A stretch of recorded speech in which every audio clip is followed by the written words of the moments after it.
ಕಾಲದಲ್ಲೂ ನೀ ನನ್ನನ್ನು ಕೈ ಬಿಡಲಿಲ್ಲ, ಮರಣದ ಹಾದಿಯಲ್ಲೂ ನೀ ನನ್ನನ್ನು ಮರೆಯಲೇ ಇಲ್ಲ. ಕೊರತೆಯೆಲ್ಲ ನೀಗಿಸಿ ದಿನ ದಿನವೂ ಪೋಷಿಸಿರುವೆ, ನಿನ್ ಪ್ರೀತಿ ಕರುಣೆಯಿಂದಲೇ ನಾ ಜೀವಂತವಾಗಿರುವೆ. ಕೊರತೆಯೆಲ್ಲ ನೀಗಿಸಿ ದಿನ ದಿನವೂ ಪೋಷಿಸಿರುವೆ, ನಿನ್ ಪ್ರೀತಿ ಕರುಣೆಯಿಂದಲೇ ನಾ ಜೀವಂತವಾಗಿರುವೆ. ಕರ್ತರಿಗೆ ಮಹಿಮೆ ಉಂಟಾಗಲಿ. ಈ ಅನುದಿನದ ಆಹಾರ ಎಂಬ ವಾಕ್ಯಗಳ ಮೂಲಕ ನಮ್ಮ ಕರ್ತನು ರಕ್ಷಕನು ಬಿಡುಗಡೆ ಮಾಡುವ ಯೇಸು ಕ್ರಿಸ್ತನ ನಾಮದಲ್ಲಿ ನಿಮ್ಮ ಎಲ್ಲರಿಗೂ ವಂದನೆಗಳನ್ನು ತಿಳಿಸಿಕೊಡುತ್ತೇನೆ. ಈ ದಿನದ ವಾಗ್ದಾನಕ್ಕಾಗಿ ನಾವು ನೋಡುವಾಗ ಅಪೊಸ್ತಲರು ಬರೆದ ಪತ್ರಿಕೆ 10ನೇ ಅಧ್ಯಾಯ 27ರಿಂದ 29 ವಾಕ್ಯಗಳನ್ನು ನಾವು ಓದಿಕೊಳ್ಳೋಣ. ಅವನನ್ನು ಎತ್ತಿ ಅವನ ಸಂಗಡ ಸಂಭಾಷಣೆ ಮಾಡುತ್ತಾ ಮನೆಯೊಳಕ್ಕೆ ಬಂದನು.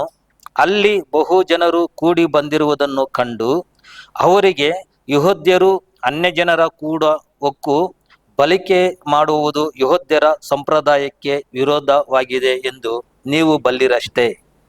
ನನಗಂತೂ ಯಾವ ಮನುಷ್ಯನಾದರೂ ಒಲೆಯನು ಇಲ್ಲವೇ ಅಶುದ್ಧನು ಅನ್ನಬಾರದೆಂದು ದೇವರು ತೋರಿಸಿದ್ದಾನೆ.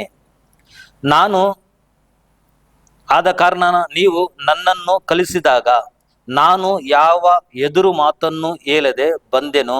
ಈಗ ನೀವು ನನ್ನನ್ನು ಕರೆಸಿದ ಉದ್ದೇಶವೇನು ನನಗೆ ತಿಳಿಸಬೇಕು ಎಂದು ಹೇಳಿದನು.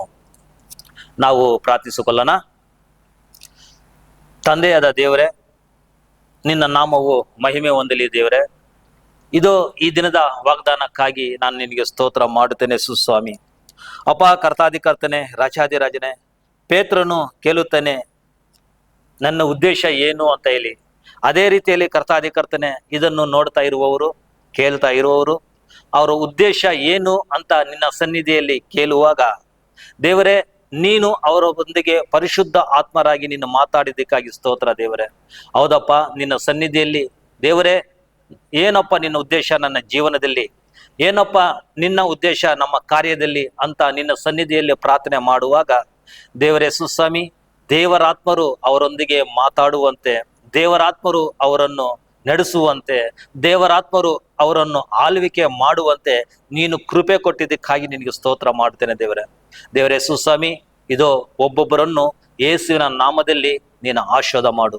ಇದನ್ನು ಕೇಳುತ್ತಿರುವವರು, ನೋಡುತ್ತಿರುವವರು, ಅವರು ನಿನ್ನ ಸನ್ನಿಧಿಯಲ್ಲಿ ದೇವರೇ ಈ ದಿನ ಉದ್ದೇಶ ಏನು, ನನ್ನ ಜೀವನದಲ್ಲಿ ಉದ್ದೇಶ ಏನು ಅಂತ ಕೇಳುವಾಗ ನೀನು ಅವರೊಂದಿಗೆ ಇದ್ದು ಎಲ್ಲಾ ವಿಧದಲ್ಲಿ ಆಶೀರ್ವದಿಸಿ ಅವರನ್ನು ನಡೆಸಿ ಅವ್ರಿಗೆ ಬೇಕಾದ ಎಲ್ಲಾ ಕಾರ್ಯಗಳನ್ನು ಕೊಟ್ಟು ದೇವರೇ, ಈ ದಿನ ಒಂದು ವಾಗ್ದಾನದ ರೀತಿಯಲ್ಲಿ ದೇವರೇ ಅವರನ್ನು ಬಲಪಡಿಸಿದ್ದಕ್ಕಾಗಿ ಸ್ತೋತ್ರ. ಯಾರ್ಯಾರು ಸೋತು ಹೋಗಿದ್ದಾರೋ, ಯಾರ್ಯಾರು ಬಲಹೀನತೆಯಲ್ಲಿದ್ದಾರೋ, ಯಾರ್ಯಾರು ಅನಾರೋಗ್ಯದಲ್ಲಿದ್ದಾರೋ ಅವರೆಲ್ಲರನ್ನು ಯೇಸುವಿನ ನಾಮದಲ್ಲಿ ಮುಟ್ಟಿ ನಿನ್ನ ದೇವರಾತ್ಮರು ಆಳ್ವಿಕೆ ಮಾಡುವಂತೆ ದೇವರೇ ನೀನು ಸಹಾಯ ಮಾಡಿದ್ದಕ್ಕಾಗಿ ಸ್ತೋತ್ರ ದೇವರೇ. ನೀನು ಆಶೀರ್ವಾದ ಮಾಡು. ಪ್ರತಿಯೊಬ್ಬರನ್ನು ಯೇಸುವಿನ ನಾಮದಲ್ಲಿ ಬಲಪಡಿಸಿ ನಡೆಸಿ ಅವ್ರ ಕೊರತೆಗಳೆಲ್ಲ ನೀಗಿಸಿ ಯೇಸು ಕ್ರಿಸ್ತನ ನಾಮದಲ್ಲಿ ಆಶೀರ್ವಾದ ಮಾಡು. ಆಮೇನ್, ಆಮೇನ್, ಆಮೇನ್. ದೇವ್ರ ತಾನೇ ನಿಮ್ಮೆಲ್ಲರನ್ನು ಆಶೀರ್ವಾದ ಮಾಡಲಿ. ಆಮೇನ್.